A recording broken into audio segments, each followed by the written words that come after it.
নমস্কার সুধী যাত্রা মোদী দর্শকবৃন্দ, একটি বিশেষ ঘোষণা সকল দর্শকবৃন্দের উদ্দেশ্যে। আমাদের বিনোদন নিকেতন সমস্ত খুঁটিতে আমাদের যাত্রার মাইকগুলো বাঁধা আছে, দয়া করে কেউ ওনাতে হাত দেবেন না, তাহলে আপনাদের যাত্রা শুনতে আমাদের যাত্রা শোনাতে অসুবিধা হবে। এবং একটি বিশেষ নিবেদন, যাত্রা স্টেজের মধ্যে কেউ লেজার লাইট মারবেন না, তাহলে শিল্পীদের যাত্রা শোনাতে অসুবিধা হতে পারে। এছাড়াও নিজেদের মধ্যে ঝামেলা করবেন না, মদ্যপান করে গ্রিন রুমের সামনে বা গ্রিন রুমের ভিতরে কেউ প্রবেশ করবেন না। ঘোষণাটি শেষ হলো, ধন্যবাদ। উৎসুরী কৃষি, স্বাস্থ্য ও সার্বিক শিক্ষা সচেতনতা মেলা আমাদের সকলের কাছে মিলন মেলা। এই মেলা আমাদের সাম্প্রদায়িক সম্প্রীতির বার্তা দেয়, তাই আমাদের ধর্ম যার যার, আমরা সকলে ভাই ভাই। তাই আমরাও সম্প্রীতির বার্তা দিয়ে শুধুই যাত্রামোদী দর্শকবৃন্দ শ্রী শ্রী পরম পুরুষ রামকৃষ্ণ পরমহংস দেবের আশীর্বাদ মাথায় নিয়ে মা গজকালী মাতা, মা সরস্বতী মাতা, শ্রী শ্রী বাবা পঞ্চানন, শ্রী শ্রী গোপীনাথ জিউ, মা মনসা দেবী এবং ব্রহ্মা বিষ্ণু মহেশ্বরকে স্মরণ করে শুরু করতে চলেছি ফুটসুরি কুসুম কোরক নাট্য সংস্থা নিবেদিত 1432 সালের এই অশ্রু সজল সামাজিক যাত্রাপালা।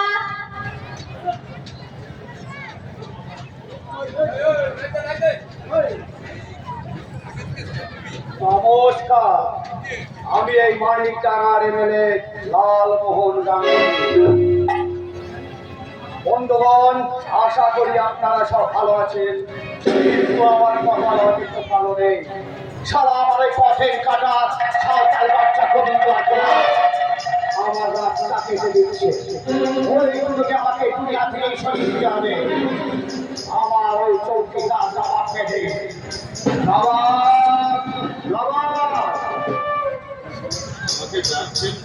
হ্যাঁ বাবা, তোমার সাথে আমার অনেক জরুরি কথা আছে বাবা। আমার সাথে আমরা জরুরি কথা। হ্যাঁ বাবা, বেশ, তবে চলো, আমাকে আবার গ্রাম পাহারায় যেতে হবে তো। আমি জানি তোমার মতো মানুষ মেলা ভাব, তোমার অনেক কাজ, তুমি এই গ্রামে রক্ষা কর্তা, কিন্তু তার মাঝে মধ্যে আমাকেও তো তোমায় রক্ষা করতে হবে না বাবা।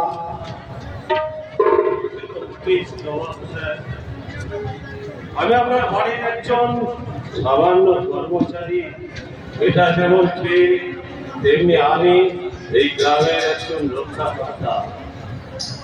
সেই জন্যই তো আপনাকে রক্ষা করাটা আমার ধর্ম। স্যার বলুন স্যার, আপনাকে আমাকে কি করতে হবে? আমি জানতাম তুমি এই কথাই বলবে, তাই তো তোমাকে আমি এত ভালোবাসি নবাব।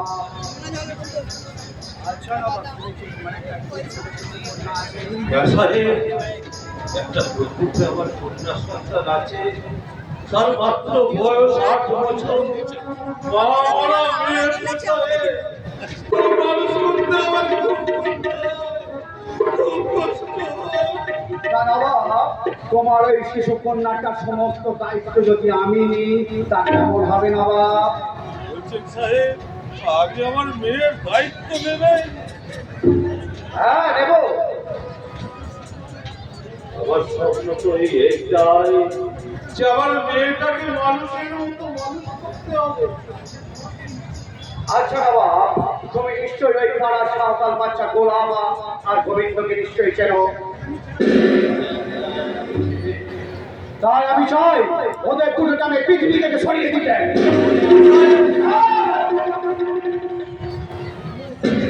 তুমি ওর বাড়িতে চলায় পথ আর 2 নম্বরে ওষুধ ঢুকিয়ে দেবে। তারপর আমি আমার ওই প্রশা অফিসার মুখার্জিকে দিয়ে ওকে অ্যারেস্ট করাবো। আর কাল সূর্য সকাল হওয়ার আগে তুমি ওই দুটোকে কেটে নদীতে ভাসিয়ে দেবে।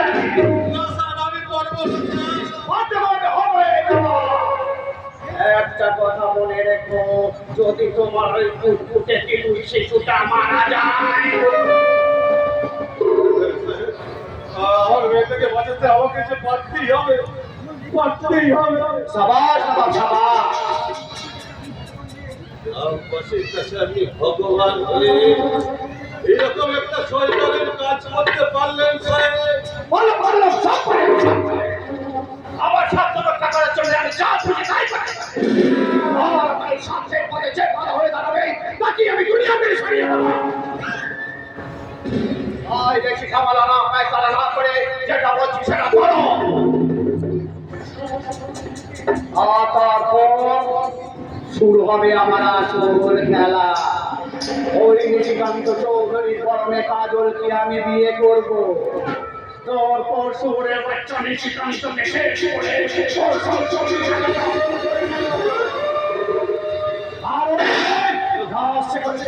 ভিখারি বানিয়ে ছাড়বো।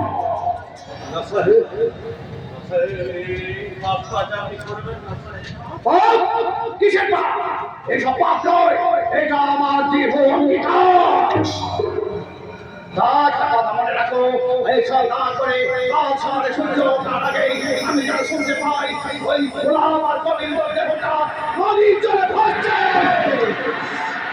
আর তা যদি না হয়, তোমার এই ফুটফুটে কন্যা সন্তানটা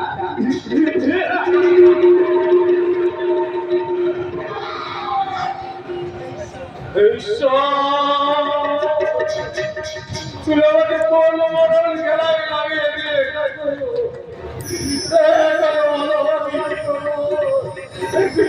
একদিকে আমার এই ইসলামের জীবন, অন্যদিকে তো চল প্রাণ গোবিন্দ আমি পারবো না ওই পুরো প্রাণকে মারলে ওই বিদ্যুৎ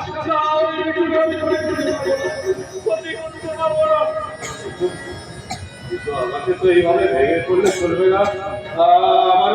আমার ওই উঠে মেয়েটাকে যে বাঁচাতে হবে, আর ওই মেয়েটাকে বাঁচাতে আমার ওই মেয়েটাকে বাঁচাতে ওই জীবন্ত দুটো প্রাণকে গোবিন্দ আর গোলাপকে আমাকে মারতেই হবে, মারতেই হবে, মারতেই হবে। অন্তরে অন্তরে দাঁড়ালো দাঁড় কালিল কলুক যত মুখে নিয়ে অন্তরে অন্তরে দাঁড়ালো দাঁড় কালিল কলুক যত মুখে নিয়ে যাবো যাবো সুন্দর তোমার পরশে নামিয়ে নতুন বোঝাতে যাবো সময় নতুন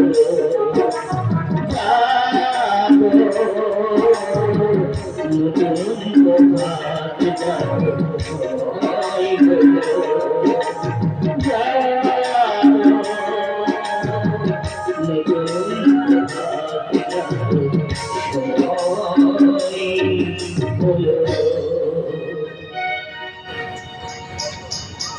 নমস্কার। রচনায় মঞ্জুর ব্যানার্জি, নির্দেশনায় মিলন দত্ত, সহ নির্দেশনায় ফাল্গুনী ধারা, পরিচালনায় ফুটসুরি কুসুম নাট্য সংস্থা, দল পরিচালনায় অরুণ দত্ত, মাস্টার সিধু, প্রচারক উজ্জ্বল দাস, বৃন্দম পরিচালনায় ডক্টর সুদীপ মন্ডল, রূপসজ্জায় মুকুল প্রেস হাউস বেঙ্গু, light sound Mukul electric and sound, প্রস্তাবনা রচনায় দীপঙ্কর চক্রবর্তী রিভু, বিশেষ ধন্যবাদ অভিষেক চৌধুরী, বিজু মন্ডল ও দীপক দত্ত। পুরুষ চরিত্র বিমল ধারা, ফাল্গুনী ধারা, অরূপ ঘোষ, অশোক কুণ্ডু, বরুণ দত্ত, সহদেব মাজা, তাপস মণ্ডল, সুমঙ্গল সামন্ত, পার্থসারথী দত্ত, অরুণ দত্ত, বুবাইগণ, দীপঙ্কর চক্রবর্তী রিভু। মহিলা চরিত্রে অভিনয় করছেন সন্ধ্যা রায়, শ্রেষ্ঠা চ্যাটার্জি, দুস্মিতা দাস, শ্বেতা ভট্টাচার্য। কেন আজ পিটার জেলে? কেন ইমাম নবাব চৌকিদারকে খুন করতে হলো গোলাম আর গোবিন্দকে? কি হলো বিট্টুর? কেন আজ বলার সংসার ছাড়া কর্তব্যপরায়ণ পুলিশ অফিসার অভিজ্ঞান সরকার কি করবে দুর্নীতি অরাজকতা বন্ধ করতে? কি হতে চলেছে কয়েক বছর পর? সব প্রশ্নের উত্তর পেতে দেখুন আজকের সামাজিক যাত্রাপালায় জীবন প্রতি ঘূর্ণি পাকে ফুল কিনারা নয় সুখের বাসরে উঠল শেষ রাতের সময়। দেখবে হ্যাঁ আমি এখানে বসছি। আর আমার মামা আইছে। ইম্পসিবল, অসম্ভব, অসম্ভব। আমি আজ রেজিগনেশন সাবমিট করব। সামান্য একটা সামান্য কনস্টেবলটাকে আজ আমি মালিক জানা ওসি, কিন্তু এতগুলো বছর চাকরি করে বুঝতে পারলাম না আমি একজন সরকারি অফিসার, একটা বেসরকারি কি করবো? Coming sir. Yes coming. আপনি আমাকে ডাকছেন? ইয়েস মিস্টার মুখার্জি, আমি চাকরি থেকে ইস্তফা দিতে চাই। এই কি বলছেন স্যার? ঠিকই বলছেন মুখার্জি। এতগুলো বছরে চাকরি করে না পেলাম জনতার আশীর্বাদ, না পেলাম সংসারের সুখ, শুধু পেলাম অবিফল আঘাত আর ভিক্ষা। বলছেন স্যার? আজকালকার দিনে সরকারি চাকরি ছেড়ে দেওয়াটা কি ঠিক হবে? মিস্টার মুখার্জি, আইনের পোশাক পরে অন্যায়ের সঙ্গে বন্ধুত্ব করা ঠিক হবে? স্যার, এখন দেখুন তো, প্রথম দিনের কথা ভুলে গেলাম তো মনে পাচ্ছি। যেদিন আমরা 150 গজকে বাজার জন্য শপথ নিয়েছিলাম, কিন্তু শপথে হাঁটলো আমরা কিন্তু সেই পুতুল গাছের পুতুলের মতো অন্য মতো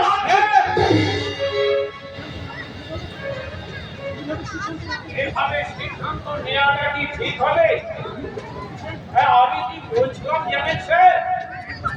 হ্যাঁ, আপনি যদি আপনার সমস্যাটা আমাকে একটু বলতেন, তাহলে আমি সেই সমস্যাটা সমাধান করতে পারতাম। সমস্যা?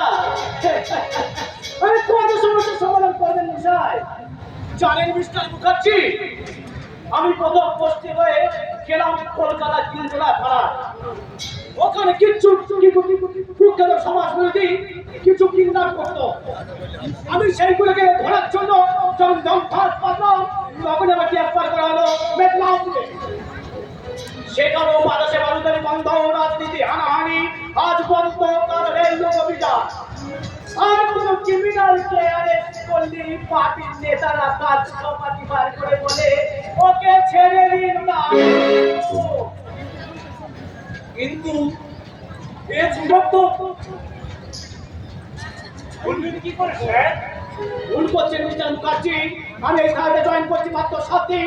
7 দিনের মধ্যে বুঝতে পেরেছি ওই উপরে পাহাড় জঙ্গল দিয়ে কাজ বাজার হয়, প্রতিদিন মেয়েদেরকে নিয়ে জোর করে ধর্ষণ করানো হয়, বেআইনিভাবে চার বাড়ি চা লুট করা হয়। কিন্তু মেয়েরা কারো করছেন সেটা কেউ জানে না। একটু ভুল করছেন স্যার। প্রমাণ থাকলেও এসব ক্রিমিনালদের ধরা যাবে না। কারণ এইসব ক্রিমিনালরা আপনার আমার চেয়েও উঁচু দ্বারা বসে থাকা নেতা মন্ত্রীরা। মিস্টার মুখার্জি, একটা কথা ভুলে যাবেন না। মিস্টার মুখার্জি, একটা কথা ভুলে যাবেন না, আধুনিক পদ্ধতি হতে অনেক টাইম লাগে। হ্যাঁ, আপনিও ভুলে যাবেন না স্যার। আধুনিক শিক্ষা সভ্যতা নামাবলী গায়ে দিয়ে ইন্টারনেটের পৃথিবীতে প্রতিটি মানুষ আজ প্রতিবন্ধী, আনফিট। শত্রুরা আনফিট এবং মিস্টার মুখার্জি হবে নিশ্চিত। যাদের যেটা হওয়ার ছিল সেটা হয়েছে অন্য কিছু। আবার কথা ছিল ডাক্তার ছুরি কাচি নিয়ে অপারেশন করবে, হয়েছে তারা ডাকা। তারা ছুরি কাচি নিয়ে অপারেশনই করছে, কিন্তু ধরনটা আলাদা। আমার কথা ছিল অভিনেতা, তারা মিথ্যা মিথ্যা সংলাপ করবে, তারাই আজকে নেতা। ধরনটা আলাদা। আমার কথা ছিল ভিখারি, আজ থেকে ভিক্ষা চাইবে, হয়ে গেলাম আমরা পুলিশ। আমরা হাত করে ভিক্ষাই চাইছি, যার নাম ঘুষ। ধরনটা আলাদা। মিস্টার মুখার্জি, বলুন স্যার। বাট এত কিছুর পরও আমাদের চিৎকার করে বলতে হয়, সারে চাচা হিন্দুস্তান আমারা। মিস্টার মুখার্জি, বলুন স্যার। বাট বলতে পারেন যে কয় হাত কটা ব্যক্তি সারে চাচা মানে বসে আপনার বান্ধে শক্তিকে ধ্বংস করে আমাদের গলা আনিয়ে বলতে হবে, সারে চাচা হিন্দুস্তান হামারা, हम बुलबुल है इनकी गुलिस्ता हमारा। কে আপনি? নবাব চৌকিদার। আইসি, তাহলে আপনি তার বাইরে ক্রিমিনাল ধরার জন্য থানাকে সাহায্য করেন। শুধু তাই নয় স্যার, এই নবাবদের জন্যই এই মানিকখানা ছোট ছোট চুরি আর চিন্তায় বন্ধ হয়ে গেছে। যেটা বন্ধ হয়েছে আমি কেন পাচ্ছি? কলকাতার সমস্ত কিছু অভাব, তাই তারা আমরা কিছু করতে পারছি না। আর 5 বছর থেকে বুঝতেই তারা টোটাল করেছে, কিন্তু আমরা পুলিশের পোশাক পরে এগুলো করতে পারছি না।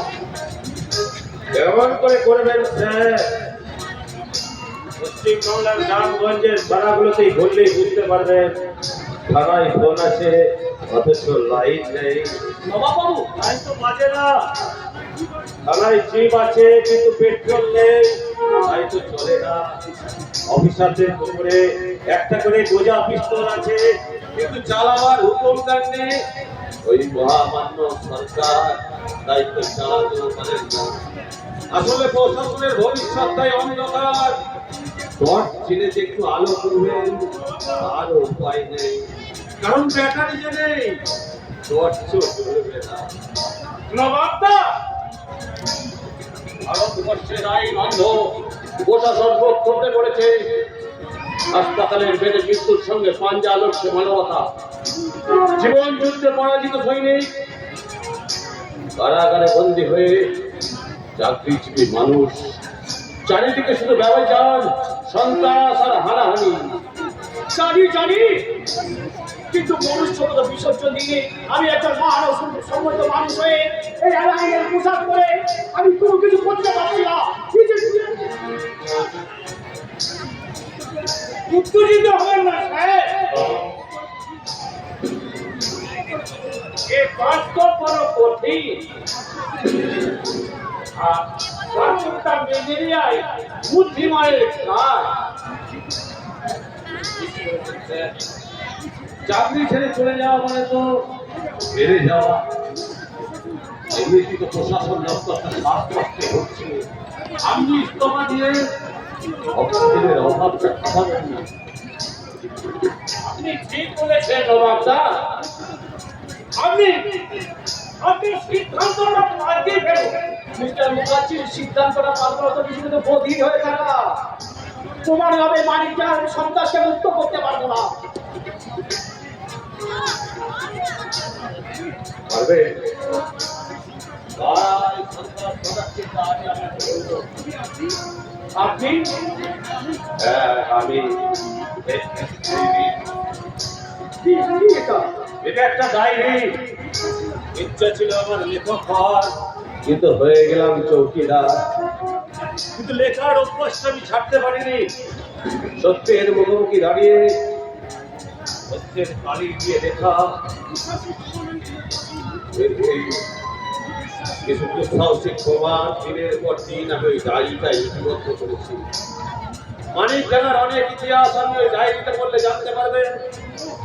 আমি অনুরোধ করুন, ডায়েরিটা পড়ে কিন্তু স্টেপ নেবেন না। সময়ের জন্য আপনি কিন্তু অপেক্ষা করবেন। বেশ, আমি আপনার কথা বুঝে আমি অপেক্ষা করবো। ঠিক যেমন আমার ছোট্ট ভাগ্য মৃত্যু এতগুলো বছর তার বাবা মায়ের জন্য অপেক্ষা করে বসে আছে, কিন্তু কিন্তু বুড়াইতে পারেন সে। আর কতগুলো ফুলের মতো বাচ্চা থেকে কতদিন অপেক্ষা করে থাকতে হবে আমাকে। বিলাস, খবর পেলাম আমাদের আমাদের নতুন অফিসার আছে, তাই তো আমি দেখতে এলাম। কিন্তু আপনার অভিযোগ তো আমার মাথা মনে কিছু ছিল না। কে আপনি? আর কিসের জন্যই বা আপনি ফুলের মতো অপেক্ষা করে বসে আছেন? আমি বলছি স্যার, নবাববাবু, ওর নাম বিলাস, বিলাস প্রভু। আমাদের ওই এমএলএ লালমোহন গাঙ্গুলির বাড়ির কাজের লোক। আর সেই ছোট্ট বিট্টু মামা। মামা, হ্যাঁ, আমার মৃত্যু ছাড়াই কেউ নেই বাবু। আবার একমাত্র গোলাপের পেট ছেলে। ছোটবেলা বাবা মা মরে যাওয়ার পর আমি গোলাপকে কোলে পিঠে করে মানুষ করেছি। প্রেম করে ওই পোপালের গোবিন্দকে বিয়ে করলো। 1 বছর মাথায় ওই মৃত্যু হলো। আমি ওদিনই খুব আনন্দ ছিলাম, কিন্তু সেই যে অন্ধকার রাতে পুলিশ গিয়ে মৃত্যুর বাবা মাকে ধরে নিয়ে এলো, এখনো ছাড়লো না। কিন্তু কেন? কি অপরাধ করছিল আপনার ভগিনী? মুখার্জি বাবু সেই রাতে তো আমিও ছিলেন, বলুন না বড় বাবুকে। সময় হলে আমি ঠিক বলবো। ঠিক আছে। আমি আপনাকে কথা দিচ্ছি, কিন্তু আমার যেখানে যেখানে গেল আমি আপনাদের ফেরিয়ে দেবো। ধন্যবাদ স্যার, অনেক ধন্যবাদ। আজকালকার দিনে পুলিশ কোথা দিয়ে কোথাও রাখে না। তাই তাই আপনার কাছে আমার একটাই অনুরোধ, আমার ভাগনাটাকে কাঁদাবেন না স্যার। এই এই নিন, এই নিন 10 টাকা। হ্যাঁ, আমি রোজ ওকে স্কুলে টিফিন খেতে পয়সা দিতাম। এই 10 টাকা জমিয়ে আপনাকে দেবার জন্য পাঠিয়েছে। কিন্তু আমাকে দেওয়ার জন্য বাচ্চারা টিফিন না খেয়ে টাকা বাড়িয়ে গেল। ও জানে খুশির টাকা না দিলে পুলিশ কোনো কাজ করে না, পুলিশ কোনো কাজ করে না। বিলাস বাবু, আপনি আমাকে ভুল বুঝলেও আপনার ভাবনা যেন ভুল না বোঝে। টাকাটা আপনি ফেরত দিয়ে যান। না স্যার, টাকাটা আপনি ফেরত দেবেন না। মুখার্জি বাবু ঠিক কথাই বলেছেন স্যার। টাকাটা আমি রেখে দিই। ওই টাকার বিনিময়ে আমি তার জন্য আপনার কাছ থেকে একটু ভালোবাসা কিনতে চাই। ওই ফুলের গাছটাকে বাঁচিয়ে রাখার ভালোবাসা, ফুলের গাছটাকে বাঁচিয়ে রাখার ভালোবাসা। কি ব্যাপার মিস্টার মুখার্জি, আমি কিছু বুঝতে পারছি না। সেই বাচ্চাদের টিফিন না দিয়ে আমাকে টাকা দেবে, আমার হাত টাকা দিতে হবে। হ্যাঁ, নেবেন। তার কারণ কারণ ওই বিট্টু আর বেশি দিন বাঁচবে না স্যার। কি বলছেন বাবু? ব্লাড ক্যান্সার কাউকে বেশি দিন বাঁচিয়ে রাখে না। তাই তো এই ওপরওয়ালা বিট্টুর বেঁচে থাকার টিকিটটা বেশি দিনের জন্য রিনিউ করেনি স্যার। হ্যাঁ স্যার, ছোট্ট বিট্টুর ধারণা টাকা না পেলে পুলিশ কোনো কাজ করে না, তাই টাকা দিয়ে তার মা বাবাকে ফিরিয়ে নিতে চায় আমাদের মানিকরা থানা থেকে। ওই আশা নিয়ে থাকে বলে এখনো সে বেঁচে আছে। যেদিন আপনি ওই টাকাটা নেবেন না সেদিন হয়তো আশা হত হবে, আর বলা যায় না সেদিনই হয়তো। না, আমি চলি। আমাকে আমার অনেক জায়গাকে পাহারা দিতে হবে, জাগাতে হবে ঘুমিয়ে থাকা বাংলার মানুষকে, জাগাতে হবে মানুষকে, সাক্ষর করতে হবে, জাগাতে হবে মৃত বাংলার মানুষকে, আমাকে জাগাতে হবে। জাগো জাগো মৃত বাংলার মানুষ, সব জাগো, জাগতে রহো। এই আশ্চর্য মানুষ ওই নবাব চৌকিদার। আপনার চরিত্রটা হলে আশ্চর্য লাগছে মিস্টার মুখার্জি। হ্যাঁ বলুন স্যার। আপনি বলুন মিস্টার মুখার্জি, তারা এখন কোথায়? তাহলে কেন সেই তাদেরকে গ্রেপ্তার করেছে? কি অন্যায় করেছিল? কতদিনের সাজা হয়েছে ওদের? সব প্রশ্নের উত্তর আমার চাই। হ্যাঁ, বিট্টুর মার বাবা আর গোলা। বলুন কি হলো? চুপ করে গেলেন কেন? বলুন। গোবিন্দ বাবু মানে কি বলছেন? গোবিন্দ বাবু মানে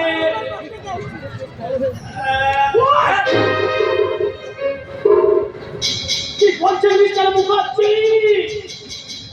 আমি যে বাচ্চা শিশুদের কথা দিলাম, আমি যে আর ছাড়বো না, তোমায় ছাড়বো না। গিয়ে তুই যেখানে যাও যতদূরে যাবো না তোমাকে টেনে হেঁচে আমি বাড়ি করে চিৎকার করতে চাই, তোমাকে ডুবিয়ে মারবো। তুমি সামনে হয়ে যাও গিয়ে, তোমাকে তাড়াতাড়ি দিয়ে তোমাকে বলি দেবো, ওই নাই নাই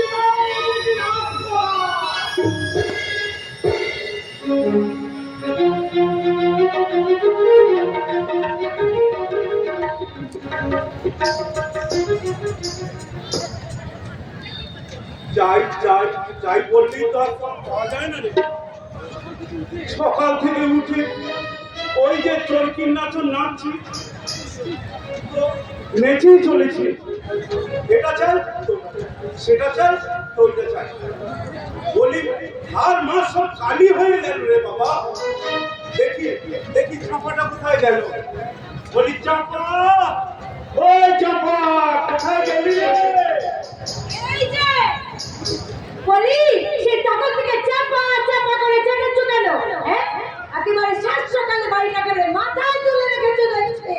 নাচাবো না? এতবার ডাকছি, সারা দিচ্ছিস না কেন তুই? এই যে আমি কিন্তু তোমার কেনা গোলাম নয় যে ডাকলেই তোমার সাড়া দিতে হবে। আরে বাবা, এখন আমার হাতে কত কাজ। কর্তা বাবু স্ত্রীকে যাবে, তার জন্য রান্না করে দেওয়া। বৌদিমণি পুজোয় বসেছে, তার জন্য পুজোর জোগাড় করে দেওয়া। আর ওদিকে পলাশদার অর্ডার সবসময় চেঁচিয়ে ওঠে, চাপা ডান, চাপা ও ডান।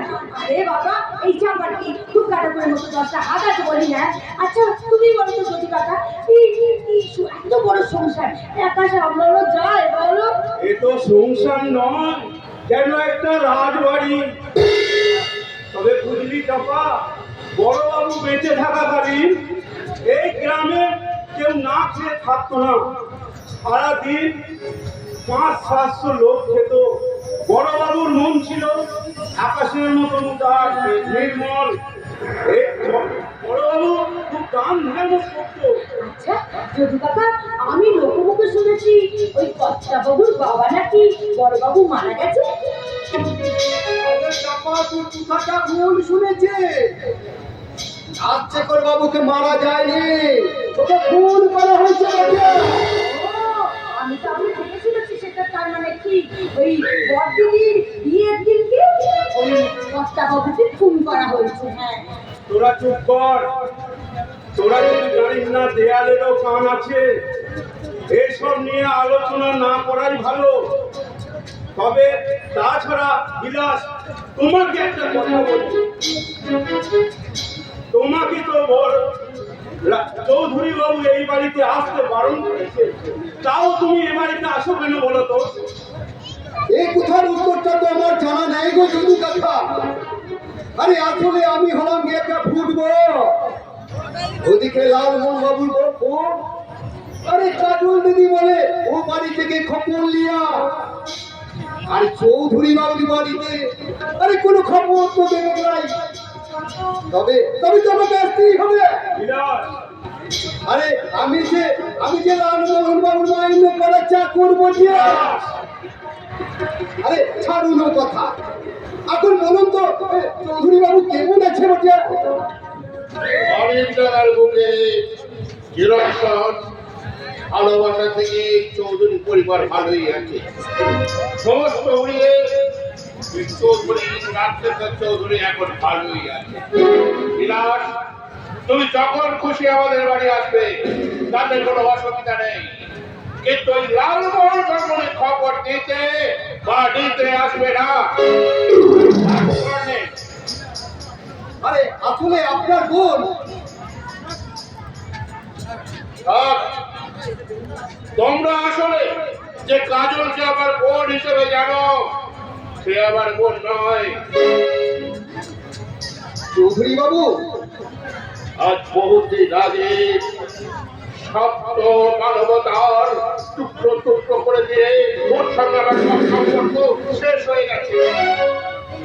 কাজল আমার বোন নয়, ও লালমোহন করেছে। ওই পরিচয় নিয়ে সে বেঁচে থাকতে চায় ভালো। আদের আরে ছোট মুখে বড় কথা বলবো না চৌধুরী বাবু। আরে আপনি কাজল দিদিকে বোন বলে না মানলেও কাজল দিদি আপনি কি দাদা বলে মানে বটে। হ্যাঁ কর্তাবাবু, প্রত্যেক ভাই ফোটার দিন কাজল বা আপনাকে ফোটা দেওয়ার জন্য এই বাড়িতে আসেন। প্রত্যেক বছর রাখি পূর্ণিমার দিন হাতে একটা রাখি নিয়ে এই বাড়িতে এসেছেন। কিন্তু কিন্তু আপনি রাখি না করে, ফোটা না নিয়ে, তাকে অপমান করে এই বাড়ি থেকে তাড়িয়ে দিয়েছেন। আচ্ছা কর্তা বাবু, কাজল দিদি না হয় অন্যায় করেছে, কিন্তু তাকে ক্ষমা করে দেওয়া যায় না? আপনি দাদা হয়ে কি ছোট বোনকে ক্ষমা করতে পারেন না? না চাপা না। আমি যদি ছোট বোনকে ক্ষমা করি, তাহলে বলেছে আমি যে আমার আদর্শের কাছে ছোট হয়ে যাব। আমার অন্তরে সারা যন্ত্রণা আমি আমি কাউকে বোঝাতে পারছি না। ওরা ওরা প্রদীপের আলোটাকেই দেখেছিস রে। প্রদীপের তলায় সেটি অসান্তনা, সেই অন্ধকারটাকে তোরা দেখেছিস। তুমি মানিক জায়গার আদর্শ গর্ব। তুমি এ বাড়িতে যখন খুশি আসবে, যখন খুশি যাবে। দয়া করে ওই লালমোহন বাবুর খবর দিতে বা নিতে এ বাড়িতে তুমি আসবে না। This is my last warning. আপনার কথা আমার মনে থাকে চৌধুরী বাবু। আমি বলি কি, আপনি বুকে একটা পাথর জড়িয়ে রেখেছে, ওই পাথরটাকে সরাই দে, তখন আমি দেখবে নিজেকে কত হালকা লাগছে, কত হালকা লাগছে। ও পাথর চেষ করবে না বিলাস, ও পাথর চেষ করবে না। পিতার কেস থেকে ছাড়া না পাওয়া পর্যন্ত ও পাথর চেয়ে আমার মুখ থেকে নামবে না রে বিলাস। আচ্ছা পিতার মানে ওই যে আপনার বড় বোন কাজল দিদির বিয়ের সময় আপনার বাবাকে খুন করেছিল সেই খুনিটা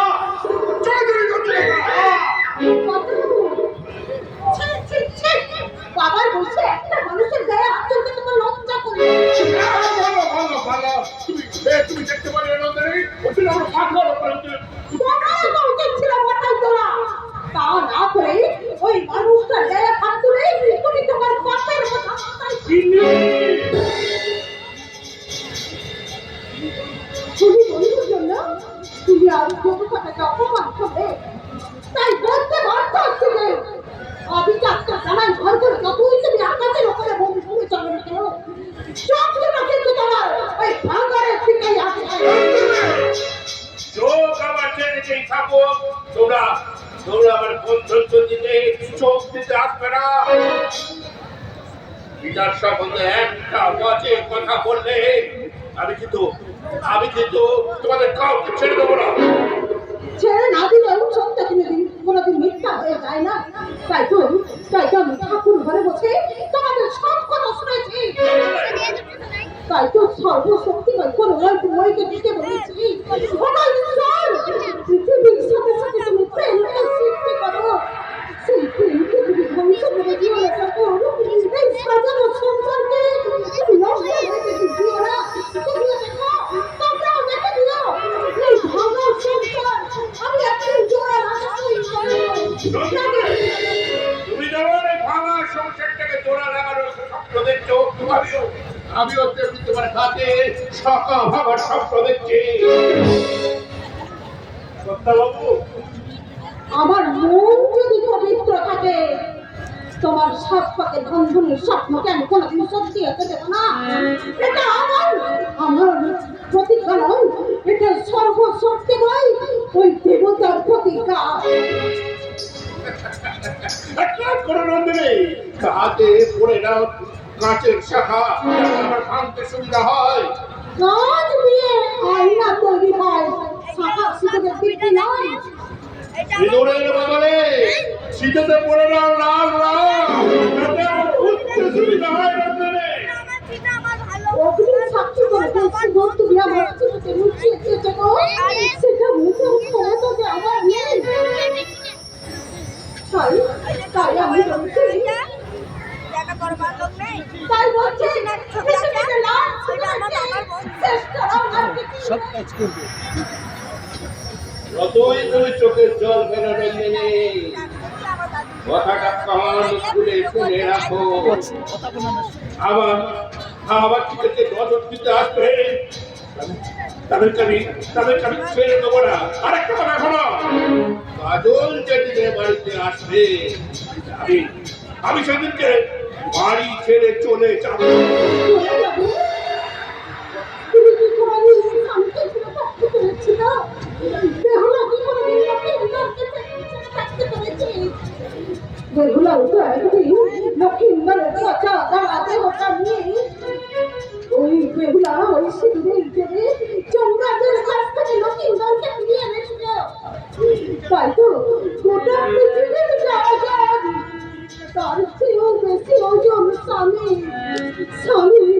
এটাই সত্যি।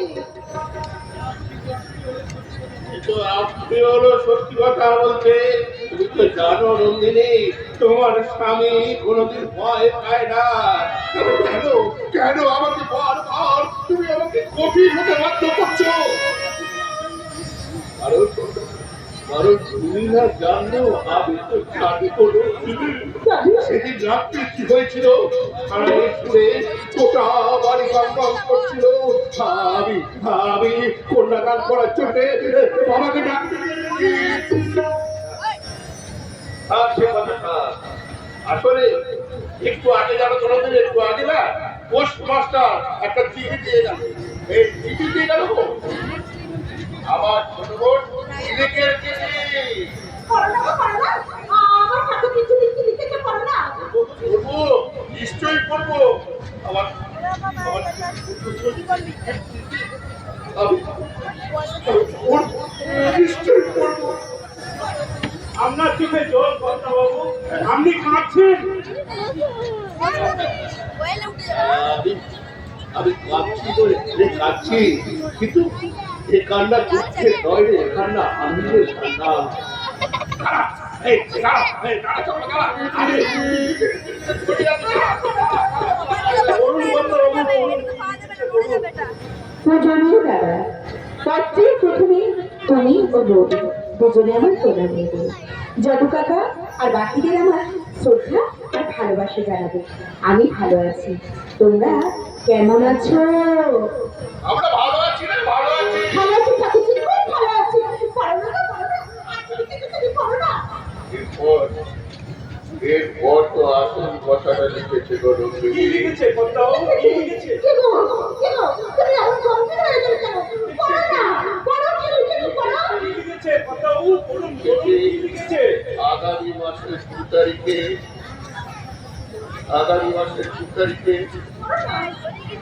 ওখানকার সব কাজ শেষ করে ওখানকার সব কাজ কি লিখেছে কথা বাবু, বলুন কি লিখেছে?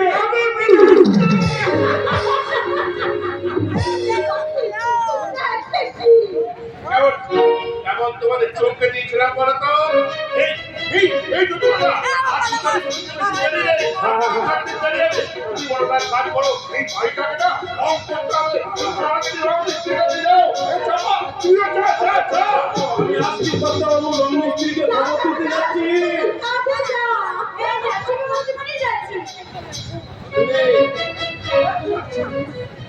বড় আনন্দ ছিল, বড় আনন্দ দিন। সেই মৃত্যুর দরজায় বাবাকে কথা দিয়েছিলাম, তুই বসতে পারিস। বড় বড় কাজল তো মাও আমাকে ভুল বুঝে কাজলের কাছে চলে গেল। বলে থাকলো ঝুলি, আমি ছোটবেলা থেকে কনভেন্টে পড়ে মানুষ করেছি। আমার গর্ব, আমার গর্ব, এবার কত বড় আনন্দ বলো তো নন্দিনী। হ্যাঁ, সব তো বুঝলাম, কিন্তু এতদিন যে বিদেশ থেকে আমার ঠাকুরজি বাড়ি আসছে, এই গ্রামে এসে কি ও ঠিক থাকতে পারবে বলো? হ্যাঁ হ্যাঁ, তুমি ঠিকই বলেছো, ঠিকই বলেছো। কিন্তু দেখবে নন্দিনী, প্রথম না একটু অসুবিধা হবে, তারপরটা কি মানিয়ে নেবে। কাজ করো, পড়াশোনা করো, খবরটা। কেন? পলাশকে আমার কি দরকার? এই দেখো কাণ্ড, পড়াশ ছাড়া এই ঝামেলা চলবে কি গো? আচ্ছা আচ্ছা নন্দিনী, তুমি বলো তো, এই সংসার, এই স্টেজ কে সামলায়? পলাশ? আচ্ছা ঠিক, তাহলে আমরা কোথায় যাব, কি খাবো, সব কিছু কে দেখে গো? পলাশ? সে না হয় বুঝলাম, কিন্তু পলাশ আমাদের দায়িত্ব নিয়েছে, এই গোটা চৌধুরী বাড়ির দায়িত্ব নিয়েছে। পলাশ কি আবার ঝিলিকের দায়িত্ব নিতে পারবে? গো পারবে, গো পারবে। ওর মতন সৎ, ওর মতন ভালো ছেলে এই গ্রামে একটাও আছে নাকি? ও তো পাহাড়ের মতো নড়র, আকাশের মতন সরল। পৃথিবীর মধ্যে পার্থক্য তৈরি হচ্ছে পলাশ। আমি পলাশের হাতে তুলে দেবো ঝিলিকের সমস্ত দায়িত্ব।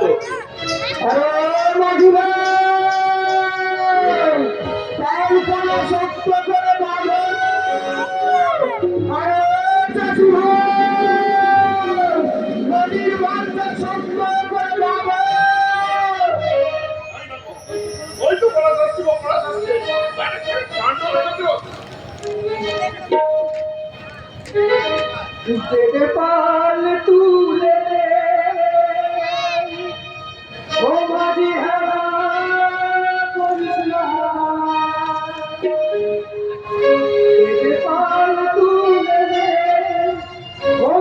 হেলা করিস না তুই ছেড়ে নৌকা আমি যাব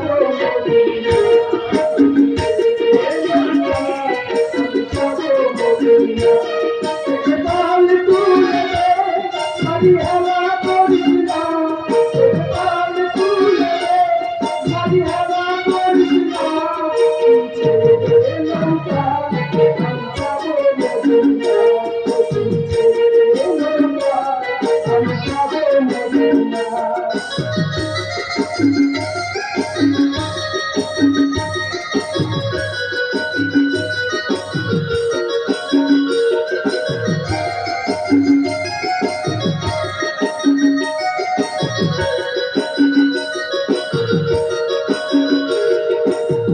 মদিনায় নবী এলো আমিনার ঘরে আসতে হাজার নারী তা ধরে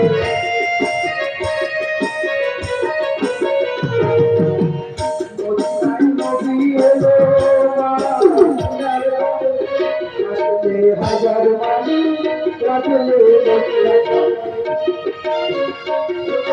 মুর্শিদ যার সত্তা তার কিসের ভাবনা মুর্শিদ যার সত্তা তার কিসের ভাবনা হৃদয় মাঝে দাদা নয়নে মদিনা আমার হৃদয় মাঝে দাদা নয়নে মদিনা পাল তুলে দে মাঝি হেলা করিস না পাল তুলে দে মাঝি হেলা করিস না তুই ছেড়ে দে নৌকা আমি যাব মদিনা তুই ছেড়ে দে নৌকা আমি যাব মদিনা তুই ছেড়ে দে নৌকা আমি যাব মদিনা কর্তা বাবু এত বড় দায়িত্ব কি আমার যোগ্য আছে কর্তা বাবু জীবনটাকে হাইরে মনে করে ব্যথা বেদনা সুখ দুঃখ হাসি কান্নাগুলোকে ছোট ছোট গ্রাম মনে মনে দুপাশে ফেলে রেখে ভাগ্যের বক্ষরে ধাক্কা খেতে খেতে প্রগতির হেডলাইট চালিয়ে আদর্শ চালিয়ে হাত রেখে এই শরীর নামক ব্যক্তিরা ঘড়িটাকে নিয়ে আমি আমার কর্তব্য লক্ষ্য থেকে চলে সরতাম বাবু আমাকে আমার মিশনের পৌঁছানোর আগেই ওই দায়িত্বের লেভেল বসিয়ে আমাকে যখন থামিয়ে দেবেন না বাবু আমাদের থামতে চাই না বাবু সেই ছোট্ট থেকে আমি আপনাদের কাছে মানুষ আপনারা যখন যা বলেছেন আমি তখন তাই করেছি এই নয় আমাকে হাতছান দিয়ে ডাকলেও আমি সেখানে যাইনি হতাশার কাছে আশাকে কখনো কোনো দিন আমি পিছিয়ে হতে দিইনি করতে পারবো আপনাদের আশাগুলোকে আমি দশটা হতে দিইনি করতে পারবো কিন্তু আজ যে কোনো দায়িত্ব আমাকে দিচ্ছেন তার মনে হয় তার ওটাই চক্ষু আমি নই করতে পারবো কেন রে বলা করছে রক্ষা আছে না রক্ত তো বিশ্বাস দিয়ে তৈরি রে বিশ্বাস দিয়ে আমি অবিশ্বাসের বন্ধু তোর কাঁধে রেখে ফায়ার করতে পারবো না রে এসব কি বলছেন বাবু রে ভয় পেয়ে গেলি নাকি রে ভয় পাবো না বাবা মা আমি বন্ধুকের সামনে দাঁড়ালে আমি যে মরেই যাবো তোরা হলে বাংলার ছেলে, তোরা লক্ষ টাকা তোর দল, তোরা কখনো ভয় করতে পারিস বাবা? তোমাদের কথা শুনে আমার বেশ ভয় লাগছে মনে হচ্ছে আমি মনে হচ্ছে বেশি দিন এই বাড়িতে নেই ও মা, সত্যি কথা? আমার তাছাড়া আমাকে এই ছেলে কিছু মনে আসবে তোমরা সবাই মিলে শুধু ওকেই ভালোবাসবে আমাকে তো ভালোই বাসবে পলাশ, মায়ের কাছ থেকে সন্তানের ভালোবাসা কি কমে যায় রে কমে যায় না বরঞ্চ বেড়ে যায় রে বাবা বেড়ে যায় তুই দেখিস বাবা, তুই দেখিস? ছোটবেলাতে আমরা যেমন সবাই এক সুতো দিতে চৌধুরী বাড়িটাকে ধরে রাখতাম আজ সেইভাবে আমরা সবাই মিলে এই চৌধুরী বাড়িটাকে এক সুতোর মধ্যে ধরে রাখবো আমরা আগামী পিঢ়িকে বলবো ওরে দেখে যাও ভবিষ্যৎ আমাদের অতীত এবং বর্তমান কত সুন্দর তোমাদের শৈশবকে কাছে পেয়ে আমরা আবার ফিরে পেয়েছি আমাদের যৌবন। আমরা আবার সকলে মিলে হাসবো। মেঘের কোলে রোদে যেমন এসেছিল তেমনি ভাবে হাসবো। গানা বাবা গানা, সেই গানটা একবার গাবো না? বাসবো ভালো রাজবধূ